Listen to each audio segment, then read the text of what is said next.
오늘 우리에게 주시는 말씀 보도록 하겠습니다. 신약성경 요한복음 2장 13절에서 17절까지의 말씀입니다. 요한복음 2장 13절에서부터 17절까지의 말씀, 저와 여러분들이 한 절씩 교독 드리도록 하겠습니다. 유대인의 유월절이 가까운지라 예수께서 예루살렘으로 올라가셨더니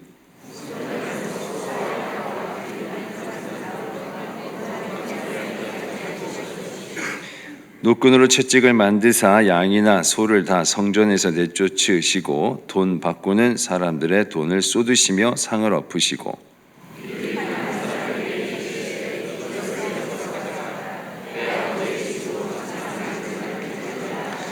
함께요.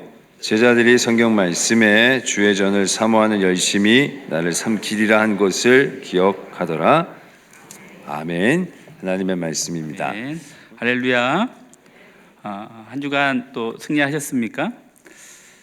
언제나 우리는 하나님 안에 성도로 살아가는 존재들입니다. 하나님께서 우리에게 힘 주시고 능력 주실 때 우리는 승리할 수 있고 또 하나님의 믿음의 사람으로 어디에서나 당당하게 설 수 있는 것입니다. 그 수년 전에 한 기사가 난 적이 있습니다. 어떤 기사냐면 가짜 한의사가 어떤 약을 만들었는데 또 침을 놓는데 암이 낫는 겁니다. 이 암이 낫고 침 시술하는데 이분이 대학을 나온 것도 아니고 의사가 면허가 있는 것도 아닙니다. 그러니까 이게 난리가 난 거죠. 그리고 이 약이 심지어 1억 5천만 원어치나 팔렸답니다. 그래서 경찰이 수사를 하고 이분을 잡아간 거예요. 그랬더니 어떤 일이 벌어졌겠습니까? 그분에게 약을 지어 먹고 침을 맞았던 사람들이 나은 사람들이 가서 데모하는 거예요. 풀어달라. 저 사람은 우리의 병을 낫게 했다. 또 그 약을 구하고 싶은 분들, 또 그렇게 치료를 받고 싶은 분들이 나가서 시위하는 거예요. 풀어달라. 저 사람은 잘못한 것이 없다. 의료법이 뭐 불법이고 어쨌고 이야기하지만 그래도 저분 때문에 내가 나았고 지금도 또 그 약을 나는 구하고 싶다라는 이런 소동이 벌어진 겁니다. 그래서 경찰이 어쩔 수 없이 무혐의로 풀어준 거예요. 아무도 피해 본 사람이 없으니까. 사기도 아닌 거예요. 약을 팔았는데 그 약을 먹고 나았으니까. 이제 그 기사가 뉴스에 나오고 더 난리가 난 겁니다. 그 가짜 한의사를 찾기 위해서, 나도 그 약을 구하기 위해서 세상이 난리가 난 겁니다. 왜 그렇겠습니까? 이 땅에 병원이 없어서, 우리나라에 병원이 없어서이겠습니까? 의사가 없어서이겠습니까? 내 병이 나으니까 그 나은 병에 대해서 자랑도 하게 되고 또 그 병에 걸린 분들은 그 의사를 찾아가게 되는 것입니다. 뭐 정식 면허가 있고 대학을 나온 것, 환자들에게는 그것이 중요한 것이 아니라 나의 질병을 고쳐줄 의사가 또 약이 필요한 것입니다. 그리고 고쳐주는 사람이 진짜 의사 아니겠습니까? 우리 아무리 뭐라 해도 이 땅에는 어쨌든 어떠한 효과를 보고 살아가는 많은 사람들이 있죠. 그러면 그 효과를 본 것이 진짜가 되는 것입니다. 우리 한국교회가 5년 전 통계 자료를 보면 편의점보다 한 만여 개 더 많답니다. 그래서 편의점은 한 4만 7만여 곳 편의점이 우리나라에 있고 교회는 한 5만 7천여 곳의 교회가 있다고 합니다. 편의점보다도 많은 한국교회입니다. 그리고 작년 교세 통계를 보면 한국 개신교 신자 수가 국내 우리 인구의 한 20%, 그래서 한 1030만 정도가 된답니다. 얼마나 대단한 숫자입니까? 10명이 모이면 2명이 그리스도인인 거예요. 하나님을 믿는 사람들입니다. 이렇게 엄청난 교회와 성도가 있고 또 한국교회는 우리 한국 사회의 여러 가지 일들을 감당했습니다. 학교도 세웠고 병원도 세웠고 또 인권도 교회를 통하여 많이 성장했고 교회가 지금도 많은 영향력을 세상 가운데 나타내고 있는 것은 사실입니다. 그렇게 어마어마한 교회 숫자와 성도 수, 그 다음에 많은 세상의 사회적인 여러 일들을 감당한 교회임에도 불구하고 또 세상에는 많은 이단들이 존재하더라고요. 얼마 전 그 방송에서 아주 유명해진 나는 신이다라는 다큐멘터리가 한번 있었습니다. 거기에 보면 이단 사이비 교주들을 다루는 내용들이 나옵니다. 말도 안 되는 상황인데 사람들이 그곳에서 열광하고 빠져나오지 못하고 또 그것을 섬기고 거기에 자신의 구원이 있다고 믿는 그 사람들 거기에 몰려가는 것들을 보게 되었습니다. 그리고는 이제 한 이단 사이비를 연구하는 단체에서 조사를 한 거예요. 왜 거기에 사람들이 몰리는가? 왜 거기를 가게 되었는가? 그때 많은 조사를 하다 보니까 그곳에 처음에 발을 디디는 순간이 마음이 힘들 때였다라는 거예요. 나의 마음이 힘들고 외로울 때 그들이 나에게 힘이 되어 주었고 나와 함께 해주는 사람이었고 나를 위로해준 유일한 사람이 그 이단들이었다는 거예요. 그러면서 거기에 마음이 홀딱 빠져서 그곳에서 충성하고 전 재산을 바치고 삶을 바치다가 삶이 피폐해지는 그러한 일까지 당하게 된 것이었다는 것이죠. 그렇게 교회도 많은데 또 이단이 성행하는 이 사회라는 것입니다. 많은 자료들을 제가 찾다 보니까 또 이런 자료가 있더라고요. 2년 전 자료인데 우리나라 역술과 무속에 종사하는 사람이 45만 명이랍니다. 얼마나 많은 숫자입니까? 별로 안 놀라시는데 45만 명이면 대단한 숫자입니다. 우리가 5천만 명인데 거기 1%가 무속 역술에 관련된 일을 하시는 분들이라는 거예요. 신을 모시고 점을 치고 사주를 보고 이러한 것들을 하는 분들이라는 거죠. 그런데 여기에 더 막 이제 문화센터나 여러 학원에서 수료까지 마친 사람까지 포함하면 한 50만 명이 된다는 거예요. 역술인이. 얼마나 많은 숫자예요. 이것을 추정해서 경제적인 규모를 찾아봤더니 한 해에 4조 원가량이 이쪽에서 움직이는 돈이랍니다. 4조 원이 점 보는데, 굿하는데, 부적 쓰는데, 내 팔자 보는데 쓰여지는 돈이 4조 원이라는 거예요. 얼마나 많은 돈이 그곳에 있는지 모르겠습니다. 그리고 우리나라 청년들 10명 중에 9명이 이미 점을 한번 봤다는 거예요. 대부분의 청년들이 점을 봤다는 거죠. 그리고 이것이 사회적으로 너무 자연스러운 현상이 되어서 인생의 어떤 결정을 할 때 또 어떠한 도움을 받고 상담을 할 때 그곳에 찾아가서 결정을 하고 도움을 받는다라는 이야기를 들었습니다. 심각한 문제예요. 어느 책에서 본 내용입니다. 어떤 신학생이 이제 교회 개척을 하려고 신학교를 졸업하고 교회 개척을 준비합니다. 기도로 준비하고 또 여러 가지 악기와 또 장소 여러 가지를 준비하는데 이제 개척을 준비하다 보니까 어느 자리에서 해야 교회가 부흥할지 그게 참 고민이었던 거예요. 자리를 찾다가 어느 자리가 좋을까 고민하다가 점쟁이를 찾아갔답니다. 우스갯소리겠죠. 교회 개척을 하는데 어느 자리가 좋은지 점쟁이에게 찾아가서 자리를 봐달라 했다라는 우스갯소리가 있는 겁니다. 왜 이런 현상이 나타날까? 우리는 한번 고민해 봐야 하는 것입니다. 우리의 문제에 교회가 답을 주지 못하고 우리의 어두워진 우리의 삶의 자리에서 빛을 밝혀주는 교회가 우리 가운데 있지 않기에 세상은 스스로가 빛을 찾아가고 스스로 길을 찾아가다 보니까 엉뚱한 데서 빛을 찾고 길을 찾는 일들이 발생하고 있는 것입니다. 교회가 교회되지 못하기 때문에. 오늘 본문은 성전 정화 사건입니다. 예수님께서 오늘 본문을 통해 예수님의 생소한 모습을 볼 수 있습니다. 분노하는 예수님. 예수님께서 이렇게 화를 내신 것을 성경 어디에도 볼 수 없습니다. 우리에게는 너무나 생소한 모습이에요. 왜냐하면 예수님은 늘 온유하고 사랑이 많으신 그러한 예수님이시기 때문에 그렇습니다. 오늘 말씀 14절 15절 한번 다시 한번 보겠습니다. 요한복음 2장 14절 15절. 성전 안에서 소와 양과 비둘기 파는 사람들과 돈 바꾸는 사람들이 앉아 있는 것을 보시고 노끈으로 채찍을 만드사 양이나 소를 다 성전에서 내쫓으시고 돈 바꾸는 사람들의 돈을 쏟으시며 상을 엎으시고. 이게 오늘 예수님의 모습입니다. 과연 예수님일까? 폭력배 아닌가? 노끈으로 채찍을 만들어서 장사꾼들이 팔던 소와 양을 때려서 내쫓은 거예요. 그리고 장사꾼들의 그 돈 바꾸는 그 상들을 뒤엎는 겁니다. 나가라고 이야기하죠. 분노하시는 예수님. 우리에겐 언제나 선한 목자이시고 잘못한 사람이 용서를 구하면 70번씩 7번이라도 용서해 주라고 하셨던 그 예수님께서 이렇게 화를 내시고 우리에게 오늘 당부하는 말씀이 계신다는 거예요.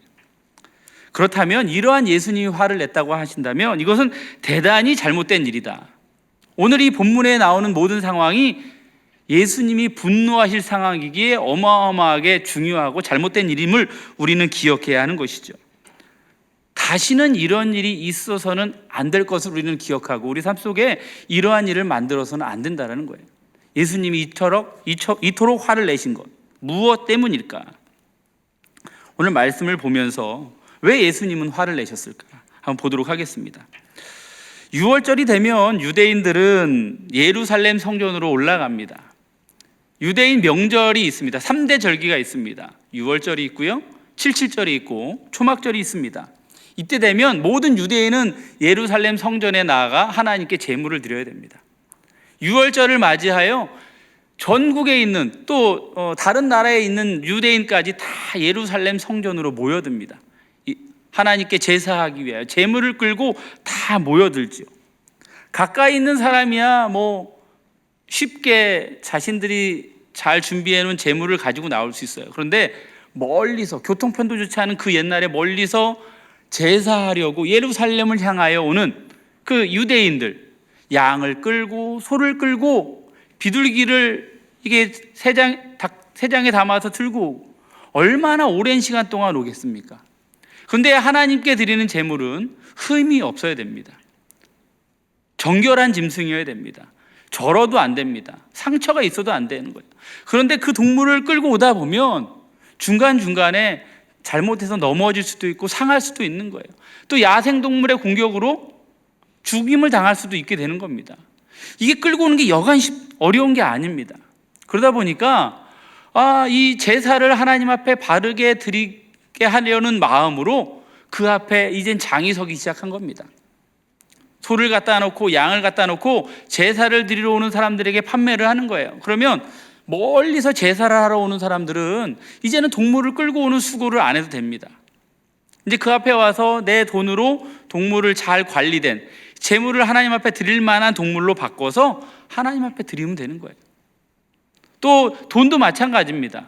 각 처에서 다 올라오다 보니까 여러 나라의 돈이 오는데 이스라엘 돈이 드라크마로 하나님 앞에 드려야 되니까 거기서 환전을 해주는 거예요. 하나님의 나라의 돈으로 성전 셀레 이렇게 드리는 거죠. 그러면서 환전이 시작된 것입니다. 그러니까 처음에는 모든 사람들이 모여서 좋은 마음으로 예배를 돕겠다는 심정으로 짐승을 판매하고 돈을 바꿔주었던 것입니다. 그러한 온전한 마음과 사랑의 마음, 하나님 앞에서 더 열심을 내는 마음이 이러한 자리를 만들어 놓게 된 것이죠. 그렇게 순수한 모습으로 처음에는 거래가 되었지만 이것이 이제 변질되기 시작합니다. 이제 모든 그 짐승을 파는 사람들이 돈이 되는 거예요. 이윤이 되니까 너도 나도 그 일을 하고 싶어 하는 겁니다. 그리고 거기서 장사를 하고 싶어 하고 환전을 하고 싶어 하는 겁니다. 어떻게 되겠습니까? 무질서하겠죠. 그러면 어디 자리가 제일 좋은지 목이 좋은 자리가 있을 겁니다. 그럼 그 자리를 차지하기 위해서 난리가 나는 거예요. 네 자리다 내 자리다. 내가 작년에 여기 쓰니까 올해도 내가 여기를 써야 되겠다. 별의별 이야기가 다 나왔겠죠. 몇 달 전부터 와서 아니면 자리를 잡고 있는 사람들도 있었겠죠. 그러다 보니까 대제사장들이 거기 모두 관할을 하다 보니까 정해주는 거예요. 당신이 이 자리 여기서 환전을 하고 당신은 다음에 하고 이렇게 정리를 하는 겁니다. 그러다 보니까 이윤을 많이 남기다 보니까 어떻게 해야 되겠습니까? 이 모든 결정권이 그 대제사장에게 있는 거예요. 그러니까 남은 이윤의 얼마를 또 대제사장에게 갖다가 드리는 겁니다. 그리고 다음번에도 저를 좋은 자리를 주십시오. 이렇게 부탁을 하는 거죠.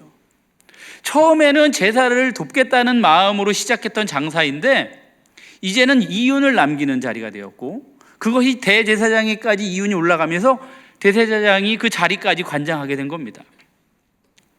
그러니까 많은 사람들이 어쨌든 뭐 제사하는 데 도움은 받는 거예요.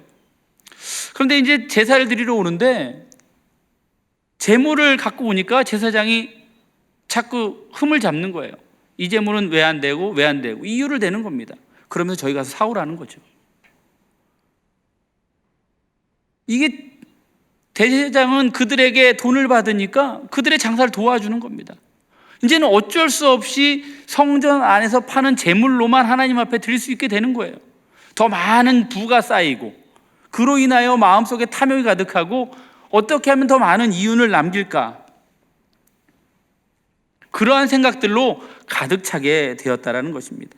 그러니까 이제 성전이 하나님을 만나고 제사하는 곳이 아니라 그 성전을 통해 재물을 얻고 또 나의 욕심을 채우는 그런 자리가 된 것이죠. 탐욕의 자리가 된 것입니다. 하나님 성전에 나와서 하나님을 뵙고 하나님의 말씀을 듣고 자신의 죄를 사함받는 거룩함은 사라지고 만몬의 영이 사로잡힌 그 성전이 오염된 상황이 되어버린 것입니다. 이사야 1장 12절로 13절 말씀에 너희가 내 앞에 보이러 오니 이것을 누가 너희에게 요구하였느냐 내 마당만 밟을 뿐이니라. 헛된 재물을 다시 가져오지 말라. 분향은 내가 가증히 여기는 바요 월삭과 안식일과 대회로 모이는 것도 그러하니 성회와 아울러 악을 행하는 것을 내가 견디지 못하겠노라. 이제는 그들이 성회로 모이고 하나님 앞에 나오는 것 자체가 하나님에게 너무나도 악한 모습으로 보여지는 겁니다. 단순히 모이는 것이 중요한 것이 아니라 성전에 왜 왔는지, 자신이 지금 왜 여기에 서 있는지를 다 잊어버린 거예요. 성전은 무엇입니까? 하나님의 거룩한 임재가 있는 곳입니다. 정결한 곳입니다. 은혜를 경험하는 곳이고 자신들의 죄를 사함받는 곳입니다. 그 자리에 모여서 모든 백성들이 함께 기뻐하고 즐거워하며 주님의 이름을 찬양하는 곳이 성전이었어요. 자신들이 죽을 수밖에 없는 마땅한 죄인임에도 불구하고 하나님이 죄를 사해 주심을 통하여 죄와 사망의 권세로부터 해방받는 놀라운 은혜를 경험하는 곳이 성전이었던 것이죠. 그런데 그러한 성전이, 그렇게 아름답고 거룩하고 존귀하던 성전이 탐욕이 가득한 곳으로, 탐심이 가득한 곳으로 변질되었다라는 것입니다. 인간의 가식적인 행위를 통하여 하나님의 것이 위협받고 하나님 앞에 온전히 예배하지 못하는 그러한 지경에까지 가게 된 것입니다. 많은 사람들 처음에는 하나님의 제사를 돕고 하나님의 예배를 돕고 많은 사람들을 도와서 더 아름다운 예배를 드리게 하겠다라는 마음가짐과 의도였지만 그것이 욕심이 들어가고 내 생각이 들어가고 내 마음에 하나님보다는 물질이 들어가는 그 시간, 그 순간 변화됨을 통하여 더 이상 하나님은 그 자리에 계시지 않고 장사꾼들과 이윤을 위한 자리가 되어버려진 것입니다. 그러므로 하나님의 임재는 멀리 되어지고 하나님을 만나는 일은 없어지고 하나님께 나아가는 일은 없어지게 된 겁니다. 그러다 보니 하나님을 만나는 유일한 통로인 성전이 막히게 된 것입니다. 하나님과 영적인 교제를 할 수 없고 하나님의 말씀을 들을 수 없고 하나님 앞에 나아갈 수 없게 되는 그런 엄청난 일이 벌어진 것이죠. 이스라엘과 하나님의 영적 단절의 사건이 이 사건인 겁니다. 이렇게 탐욕적인 그들을 보시면서 예수님은 안타까워하시면서 분노하신 거예요. 왜냐하면 그들을 사랑하시기 때문에, 그들을 위해 자신의 몸을 희생할 준비로 이 땅에 오셨고 자신의 생명을 대신하여 그들의 죄를 사해 주러 이 땅에 오셨는데 그들은 죄로 말미암아 하나님과 영적 단절의 상태가 되자 예수님께서는 사랑의 분노가 나타나신 겁니다. 마태복음 21장 13절 우리 평행 본문인데요. 그 말씀 보면 이렇습니다. 내 집은 기도하는 집이라 일컬음을 받으리라 하셨거늘 너희는 강도의 소굴을 만드는도다. 내 집은 기도하는 집이라. 오늘 말씀 16절에는 이렇게 적고 있습니다. 내 아버지의 집으로 장사하는 집을 만들지 말라. 예수님께서 아버지의 집이라고 하십니다. 아버지의 집이 곧 내 집입니다. 여기 이 본문은 예수님의 성자 하나님 되심과 예수님의 신성을 강조하는 말씀이기도 합니다. 예수님은 하나님이시죠. 그 집의 주인 되시는 하나님께서 오늘 성전이 잘못되었음을 지적하시면서 그들에게 분노하고 계시는 모습이 오늘의 모습인 거예요. 우리는 신앙생활하면서 열심히 신앙생활을 합니다. 근데 오늘 이 본문에 나오는 많은 사람들은 하나님을 향한 열심인 척, 온전한 예배를 돕는 사람인 척 하면서 그들의 마음속에는 탐욕과 이기심이 가득했던 것입니다. 성전 안에서 하나님이 아닌 세상의 탐욕과 거짓과 기만이 가득한 사람으로서 그 자리에 서 있었던 것이죠. 우리는 오늘 말씀을 잘 기억해야 합니다. 우리가 세상에 인정받을 필요는 없지만, 저 교회가 진짜고 저 교회가 가짜다라는 이러한 인정을 받을 건 없지만 우리는 세상과는 달라야 하는 것입니다. 왜냐하면 세상의 방법과 세상의 이치는 우리 신앙인의 방법과 이치와는 전혀 다르기 때문에 그렇습니다. 세상은 그냥 맡겨진 일을 하면 되는 거예요. 그냥 그 자리에서 장사하면 되는 겁니다. 특별한 사명 없이도 가능합니다. 그냥 세상은 이윤을 따라 살아가는 거예요. 물질의 소득을 따라가는 것이 세상의 방법이죠. 목적이 그러니까 그렇게 사는 겁니다. 거기에 죄의식이 있을 필요는 없습니다.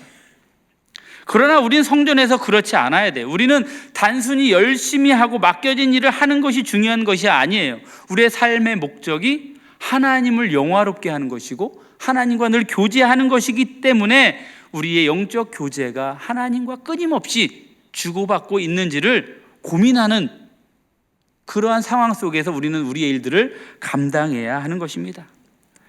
그냥 무조건 열심히 하는 것, 그거 좋은 거 아닙니다. 바른 방향의 열심이 좋은 것이죠.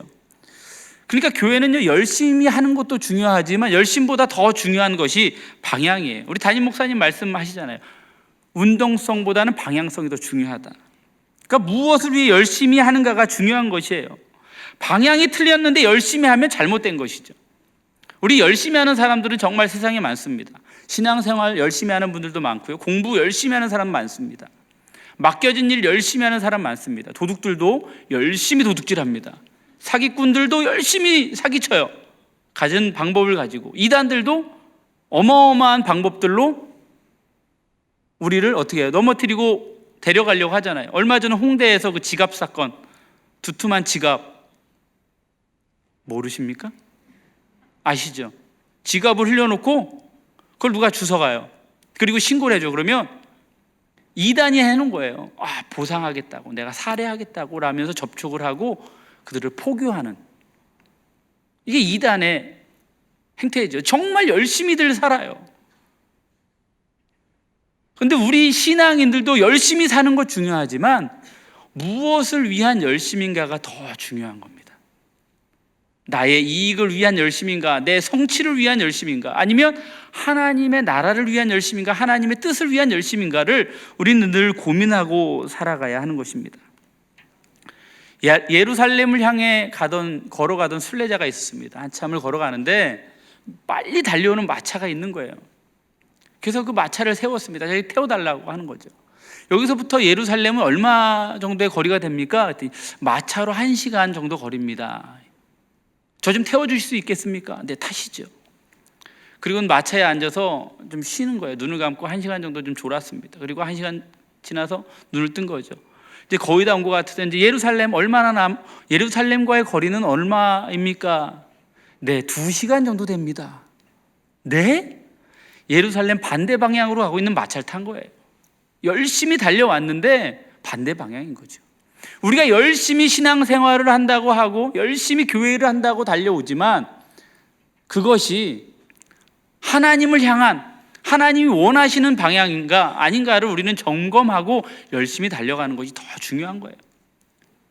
교회를 위해 열심을 내고 힘을 내고 여러 가지 일들을 감당하는 많은 분들이 계시지만 어쩔 때는 방향이 잘못된 분들도 계세요. 자기의 의를 세우기 위하여, 성취를 하기 위해서 여러 가지 모습들로 열심히 하는 분들이 많이 있다는 거예요. 그냥 열심히 하는 겁니다. 문화생활로 또 종교생활로도 열심히 하는 분들이 있어요. 땀을 흘리며 여러 가지로 봉사를 하는 거예요. 오늘도 식당 봉사에, 주차 봉사에 얼마나 많은 봉사 자리들이 있었습니까? 그런데 그 봉사는 하나님을 위한, 하나님의 전을 위한 봉사가 돼야 되는 거예요. 나의 만족, 내가 이만큼 봉사했다, 그 만족이 되어서는 안 되는 거예요. 내가 봉사했으니까 내가 드러나는구나, 많은 사람들이 나를 알아주겠구나, 나를 믿음 있는 훌륭한 사람으로 인정해 주겠구나, 그것을 바라보고 그렇게 봉사했다면, 땀을 흘렸다면 잘못된 것이라는 거예요. 찬양도 하고 헌금도 하지만, 찬양하는 것은 내가 음악이 좋아서 하는 것이고, 헌금은 그래도 기부 생활도 좀 해야 되니까 하는 헌금이 된다면, 그것이 무엇이 하나님 앞에 영광이 되겠으며 내 믿음에 어떠한 유익이 있겠느냐라는 것이죠. 성전에서 섬기는 우리의 중심과 방향이 주님을 향하지 않는 것은 정말 무서운 것입니다. 하나님이 나의 주인이 아니라 내 자신이 나의 주인이 되는 순간입니다. 그리고 물질이 나의 주인이 되는 순간이고, 명예가 나의 주인이 되는 순간입니다. 그렇기 때문에 주님을 향한 열심이 아닌 다른 것으로 향한 열심은 악한 영과 마귀에 붙들려 살아가는 인생일 수밖에 없는 겁니다.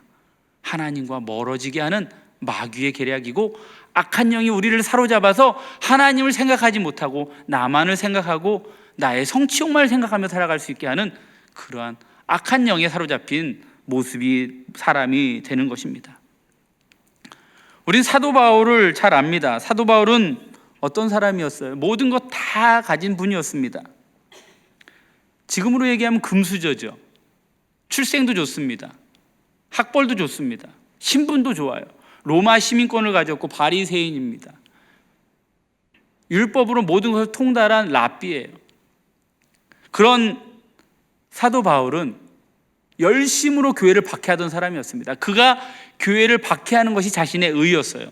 유대인으로서 예수 믿는 사람을 잡아 옥에 가두는 것, 고통스럽게 하는 것, 교회를 진멸하는 것이 사도 바울이 사울이었을 때 그의 삶의 목적이었어요.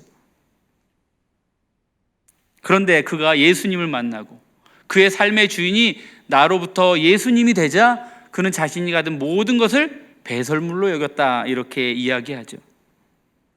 그리고 나의 삶의 가장 중요한 것은 예수 그리스도, 그분의 십자가의 은혜를 전하는 것이 자신의 사명이라 여기며 살아간 것입니다. 로마 시민권의 자리도 버리고 바리새인의 자리도 버리고 자신의 모든 물질의 자리도 다 버리고 뜨거운 심장으로 예수님을 마음 가운데 모신 이유로 복음을 위하여 살아갔던 바울의 모습을 우리는 볼 수 있죠. 그는 그 마음 가운데 있었던 자신의 의의를 버리고 자신의 신분을 버리고 자신의 생각을 버리고 예수님이 주인인 삶을 사는 것이 바울의 모습이었던 것입니다. 우리도 그런 믿음의 도전이 있어야 됩니다. 내 마음의 주인은 누구인가? 나는 과연 지금 누구를 위해 살고 있는가? 성전은 건물이 아닙니다. 하나님의 말씀이 있는 곳이 성전이죠. 그냥 건물에 십자가 달았다고 해서 교회가 아닙니다. 예수님의 사랑이 있어야 하고 예수님의 말씀이 선포되어야 하는 곳이 교회입니다. 강단이 있고 마이크가 있고 의자가 있다고 해서 다 교회는 아니지요. 하나님의 말씀이 바르게 선포되는 곳, 찬양이 있는 곳, 예배가 있는 곳, 하나님이 주인 되시는 곳이 성전인 것입니다. 혹여 안내를 하는 분들이 있어요. 주차 관리도 막 합니다. 식당에서 여러 봉사도 합니다. 악기의 연주가 있습니다. 좋은 음향 시설이 갖춰져 있어요. 그러나 교회라고 이야기하지 않습니다. 거기는 공연장이라고 이야기할 수 있어요. 거기에 주님이 안 계시면, 거기에 주님이 계시고 주의 말씀이 선포되고 주님이 주인 되신다면 거기가 성전인 것입니다. 전에 교구 사역을 할 때 새가족 신방을 했습니다. 이제 새가족이 등록을 하시고 등록 신방을 와달라고 해서 신방을 했습니다. 예배를 다 드리고 다가를 하면서 이제 물었어요. 어떻게 이제 저희 교회에 오시게 되었습니까? 등록하시게 됐습니까? 이렇게 여쭸어요. 그랬더니 그분이 이제 교회 이사하고 교회를 찾으려고 여러 교회들을 다니셨답니다. 교회를 투어를 하고 자기에게 가장 맞는 교회가 어딘지 이런 교회들을 많이 다녔는데 우리 교회에 예배를 드리러 왔는데 1층에서부터 너무 안내해 주시는 분이 친절하다라는 거예요. 그러면서 본당의 자리까지 안내를 해주시고 새가족 등록하는 데까지 도와주셨다. 너무 아름답게 웃으시니까 거기에서 우선 감동이 됐다는 거예요. 그리고는 이제 자리에 앉았는데 그래도 이제 뭐 다른 교회들도 대부분 또 그런 경우들도 많이 있으니까 아직 등록하겠다라는 마음은 생기지 않았다는 거예요. 그래서 앉아서 이제 예배를 드리는데 많은 성도가 전심으로 하나님 앞에 예배하는 모습이 자신의 눈 가운데 들어왔다는 거예요. 찬양대가 하나님을 아름답게 찬양하고 많은 성도들이 기쁨으로 함께 찬양하고 말씀을 들을 때에 정말 하나님의 말씀이 있는 곳이구나, 그 생각이 마음에 감동이 들었다는 거예요. 하나님이 주시는 감동이었고 그 감동을 통해서 자신이 은혜가 됐다는 거예요. 말씀의 은혜, 분위기에 압도된 그 하나님의 그 영이 가득한 그 은혜가 이 성전에 있구나라는 생각이 들면서 가슴이 뭉클해졌다는 거예요. 그리고 그 말씀이 이제는 나에게 주시는 하나님의 말씀으로, 목사님의 설교가 나에게 주시는 말씀으로 들려지기 시작했다는 거예요. 그리고는 우리 교회에 등록했다는 거죠. 아, 이 교회구나. 하나님이 주인 되신 교회. 우리 청운교회가 이런 교회입니다. 믿으시죠? 우리 온 성도가 함께 하나님을 예배할 때 하나님의 임재가 이 성전 가득히 임하게 되고 처음 나온 성도들 가운데 하나님의 영이 그들의 마음을 움직이는 그러한 성전이 될 수 있는 것입니다. 우리는 교회 안에서 주의 일을 감당합니다. 하나님을 향한 열심으로 섬겨야 하는 것입니다. 예수님보다, 교회보다 내 영광과 내 만족과 내 성취가 앞서지 않기를 바랍니다. 언제나 주님이 나의 주인 되시고 하나님이 나의 주인 되셔서 나의 모든 달란트를 통하여 하나님의 영광을 나타내는 일에 우리의 달란트와 우리의 건강과 우리의 재능을 사용할 수 있는 하나님의 성도가 되어야 할 것입니다. 왜냐하면 나에게 그것을 주신 이유는 하나님께서 바르게 교회를 섬기라고 주신 거예요. 하나님의 일들을 감당하라고 주신 거예요. 그거 나 잘 먹고 잘 살라고 주신 게 아닙니다. 나에게 주신 재능은 하나님의 예배를 위해 섬기고 하나님의 교회를 위해 섬기라고 하나님이 나에게 주신 것임을 믿으셔야 되는 거예요. 그것이 내 유익만을 위해 사용된다면 하나님이 그거 쏙 뺏어가실 수도 있어요. 그 달란트, 나의 재능, 나의 건강, 나의 능력, 나의 열심이 하나님을 위하여 사용될 때 하나님은 그 열심을 기쁘게 받아주시고 그 열심을 통하여 하나님의 교회가 더 하나님의 교회로 온전히 세워질 수 있고 모든 성도는 하나님 중심, 교회 중심의 신앙생활을 함으로 모두가 기쁨 안에서 주님을 만날 수 있는 놀라운 역사가 일어나는 것입니다. 예수님께서 분노하신 그 분노를 우리는 잘 기억해야 됩니다. 하나님의 성전이 무너진 것도 아니었고 그 출입구를 막은 것도 아니었습니다. 모두가 열심히 자신의 일을 감당했습니다. 그러나 그 열심이 누구를 향한 열심이었는가? 오늘 우리가 주님 앞에 나와 주일에 예배하고 열심히 수고했던 모든 것이 누구를 위한 열심이었는가? 잘 기억하시고 오늘도 나의 주인이 예수님임을 고백하며 하나님의 뜻대로 교회를 섬기고 사랑할 수 있는 우리 청운의 성도들 되기를 주님의 이름으로 축원합니다.